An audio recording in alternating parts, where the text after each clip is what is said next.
الثور، ثور کا معنی بیل، ہاں اس کی جمع آتی ہے سیران و سیارہ۔ الظل سایہ، الظل سایہ جمع ظلال، خاموشی سے سنیے آپ لوگ، میں میوٹ کر رہا ہوں ادھر سے۔ الظل سایہ جمع ظلال۔ ترفع، رفع یرفع بلند کرنا، بلند ہونا، دونوں معنی آتے ہیں۔ اٹھانا، باب فتح یفتح سے بلند کرنا، اٹھانا۔ الآبار، آبار یہ جمع ہے، اس کا واحد آتا ہے بئرن، بئرن کا معنی کنواں، اسی کی جمع آبار۔ ارواء، اروا یروی اروا، اس کا معنی ہوتا ہے سیراب کرنا، باب افعال کا مصدر ہے افعال ارواء۔ درسن، درسن درسا یدرسو پڑھنا پڑھانا، اور جب اس کا صلہ حنطہ یا غلہ وغیرہ آئے تو اس وقت ہوتا ہے گیہوں کو گاہنا، گیہوں کو گاہتے ہیں نا، وہ پک جاتا ہے تو اس کے بعد مشین سے نکالتے ہیں، کیا کرتے ہیں گاہنا، تو یہی ہے یہاں پر درسوں کا یہاں گاہنے کے معنی میں ہے، جو آگے نیچے سبق میں آیا ہوا ہے تو یہ گاہنے کے معنی، ورنہ درسا درسو کا معنی پڑھنا بھی ہوتا ہے پڑھانا بھی ہوتا ہے، پڑھنا درسا درسو، اور اگر حنطہ یا غلہ کے صلے کے ساتھ آ جائے تو گاہنا، گیہوں کا گاہنا۔ دیہات میں جو کھیتوں میں کام کرتے ہیں بہت اچھے سے جانتے ہوں گے کیسے گاہا جاتا ہے گیہوں۔ عجلات، عجلات اس کا معنی سامان لادنے کی گاڑی، عجلات اس کا واحد آئے گا العجلۃ، ہوتا ہے نا بیل گاڑی، آپ نے دیکھا ہوگا تو بیل گاڑی میں کیا آگے بیل بندی ہوتی، پیچھے وہ پوری وہ ہوتی ہے، اس کو اگر سامان وغیرہ بھی لاد لو اور بھی دیگر چیزیں، تو عجلات کا مطلب یہاں پر سامان لادنے کی گاڑی۔ الثقیلۃ، ثقیلۃ کا معنی بھاری بھرکم۔ سلسلۃ، سلسلۃ اس کا معنی ہوتا ہے لوہے کی زنجیر، لوہے وغیرہ کی زنجیر، تو سلسلۃ کا ایک معنی زنجیر بھی آتا ہے، دوسرا معنی آتا ہے کوہان کا لمبا ٹکڑا، کوہان، کوہ کا معنی پہاڑ ہوتا ہے، اسی سے کوہان پہاڑ کا لمبا ٹکڑا یہ بھی ہوتا ہے، یا پیٹھ وغیرہ کو بھی کوہان بولتے ہیں تو اس کا بھی لمبا ٹکڑا، تو کوہان کا لمبا ٹکڑا یہ ہے سلسلۃ۔ بارزۃ، بارزۃ یہ ہے اس میں فاعل مؤنث کا صیغہ، برزا یبرزو یہ باب نصب انصروف سے بھی آتا ہے، اور بریزا یبرزو یہ باب سمیع اسمو سے بھی آتا ہے، اس کا معنی ہوتا ہے بارزۃ ظاہر ہونا، گمنامی و پوشیدگی کے بعد ظاہر ہونا، تو بارزۃ کا معنی ظاہر۔ نستریح استراح یستریح استراحۃ، اس کا معنی راحت حاصل کرنا، یہ ہے باب استفعال سے راحت حاصل کرنا، استراح یستریح۔ اب دیکھیے ارا ثورین فی ھذا الرسم، الثور فی بلادنا یدور فی الساقیۃ التي ترفع الماء من الترع والآبار لإلواء الزرع۔ ارا ثورین، ثورین تثنیہ ہے، میں اس تصویر میں دو بیلوں کو دیکھ رہا ہوں، ارا دیکھتا ہوں یا دیکھ رہا ہوں دونوں صحیح ہے، کیونکہ فی الحال کا زمانہ چل رہا ہے تو ہم کہیں گے میں اس تصویر میں دو بیلوں کو دیکھ رہا ہوں۔ الثور فی بلادنا یدور فی الساقیۃ التي ترفع الماء من الترع والآبار لإلواء الزرع۔ دارا یدور اس کا مطلب گھومنا، چکر لگانا، اور الساقیہ، الساقیہ کا معنی ہوتا ہے چھوٹی نہر، ساقیہ کا معنی چھوٹی نہر، اس کی جمع آتی ہے سواقین و ساقیات، دونوں جمع آتی ہے، سواقین بھی اس کی جمع آتی ہے اور ساقیات بھی اس کی جمع آتی ہے، تو ساقیہ کا معنی چھوٹی نہر۔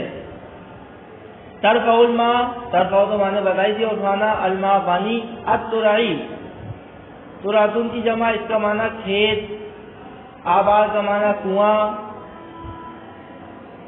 لِإِلْوَاءِ الزَّرْعِ، الزَّرْعُ کا معنی کھیتی. تو بیل ہمارے شہروں میں گھومتی ہیں ان نہروں میں جو پانی کو اٹھاتی ہیں کھیتوں سے اور کنووں سے کھیتی سیراب کرنے کے لیے. تو ہمارے شہروں میں بیل کا کیا ہوتا ہے؟ بیل چلتی ہیں، گھومتی ہیں، چکر لگاتی ہیں ان نہروں میں جو پانی کو اٹھاتی ہیں کھیت اور کنویں سے، لِإِلْوَاءِ الزَّرْعِ کھیتی سیراب کرنے کے لیے. بھائی بیلوں سے بہت سا کام جاتا ہے، کھیت جوتایا بھی جاتا ہے، پانی وغیرہ اٹھا کے ندی سے نہر سے لایا جاتا ہے، اس کے علاوہ اور بھی بہت سارے کام کیا ہے بیلوں سے لیے جاتے ہیں. ویسے وَيَدُورُ كَذَلِكَ بِالنَّوْرَجِ لِدَرْسِ الْغَلَّةِ، وَيَدُورُ اور اسی طریقے سے وہ چکر لگاتی ہیں بالنورج، نورج میں، نورج کسے کہتے ہیں؟ نورج بولتے ہیں غلہ گاہنے کا آلہ. نورج غلہ جو گاہتے ہیں اس کا جو آلہ ہوتا ہے اس کو بولتے ہیں نورج. اور اسی طریقے سے وہ گھومتی ہیں نورج کے ساتھ، یعنی غلہ گاہنے والے آلے کے ساتھ، لِدَرْسِ الْغَلَّةِ گلے کو گاہنے کے لیے. جب کھیتی وغیرہ کرتے ہیں تو بھی آپ نے دیکھا ہوگا کہ بیلوں کو ہل لگا کر کے وہ کھیت جوتتے بھی ہیں. اسی طریقے سے جب غلہ گاہا جاتا ہے، جب غلہ جب پک جاتا ہے، پکنے کے بعد پھر اس کی جب بالی آلی سے نکالتے ہیں تب غلہ گاہنا بولتے ہیں.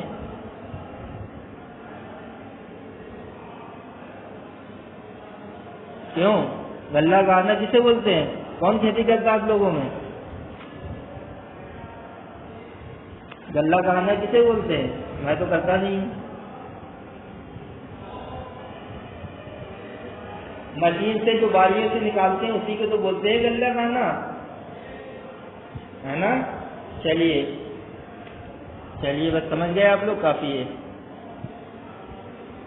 ہاں اسی طریقے سے وہ چکر لگاتی ہے، گھومتی ہیں بیل بالنورج، غلہ گاہنے والے آلے کے ساتھ، لِدَرْسِ الْغَلَّةِ غلہ گاہنے کے لیے. وَفِي الطَّاعُونِ لِطَعْمِهَا اور چکی میں وہ چکر لگاتی ہے کس سے؟ آٹے کو پیسنے کے لیے. لِطَعْمِهَا چکی چلانے کے لیے یا اس کو پیسنے کے لیے. وَكَذَلِكَ يَجُرُّ عَجَلَاتِ الْحَمْلِ الثَّقِيلَةِ اسی طریقے سے جر کا معنی کھینچنا، اسی طریقے سے وہ بھاری بھرکم بوجھ والی گاڑیوں کو بھی کھینچتی ہے. کون بھائی؟ آپ نے دیکھا ہوگا بھینسوں پر پیچھے وہ لگا کر کے بڑے بڑے لکڑیوں کے بڑے بڑے گٹھر اس کے اوپر لے جائے جاتے ہیں بیل گاڑی. اسی طریقے سے وہ بھاری بھرکم بوجھ کی گاڑیوں کو بھی بیل کھینچتا ہے. فہوا نافع جدا تو وہ کیا ہے؟ بہت نفع بخش ہے. ولا نرکبہ کما نرکب الخیل والحمیر، نرکب رکیبہ یرکبو باب سمیع اسمو سے. اور خیل کا معنی ہوتا ہے گھوڑوں کی ایک جماعت، گھوڑوں کا گروہ.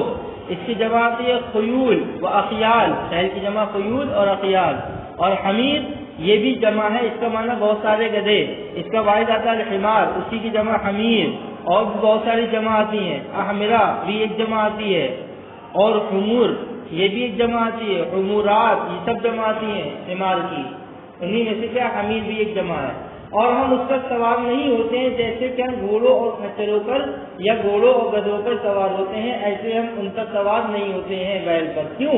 کہنے لِأَنَّ سِلْسِلَةَ ظَهْرِهِ بَارِزَةٌ اس لیے کہ اس کی پیٹھ کا کوہان ظاہر ہوتا ہے. آپ نے دیکھا ہوگا بیل کی جو پیٹھ کی ریڑھ کی ہڈی کہہ لو اس کو، جو ہڈی اوپر ہوتی کتنی نکلی ہوئی ہوتی ہے. تو ہڈی نکلی ہوئی ہونے کی وجہ سے اس کے اوپر کوئی انسان آرام سے راحت سے بیٹھ نہیں سکتا. اس وجہ سے عام طور پر لوگ اس کے اوپر بیٹھ کر سواری نہیں کرتے جس طریقے سے گھوڑوں وغیرہ پر سواری کرتے ہیں، کیونکہ گھوڑے کی پیٹھ کیا ہوتی ہے؟ بالکل برابر ہوتی ہے، اس پہ انسان بیٹھنے والا آرام سے بیٹھ سکتا ہے. پر بیل میں ایسا نہیں ہوتا. لِأَنَّ سِلْسِلَةَ ظَهْرِهِ بَارِزَةٌ اس لیے کہ اس کی پیٹھ کا کوہان ظاہر ہوتا ہے. فَلَا نَسْتَرِيحُ فِي الْجُلُوسِ إِذَا رَكِبْنَاهُ تو ہم اس میں آرام سے نہیں بیٹھ سکتے جب ہم اس پر سوار ہوں. اس وجہ سے عام طور پر اس پر سواری نہیں کی جاتی.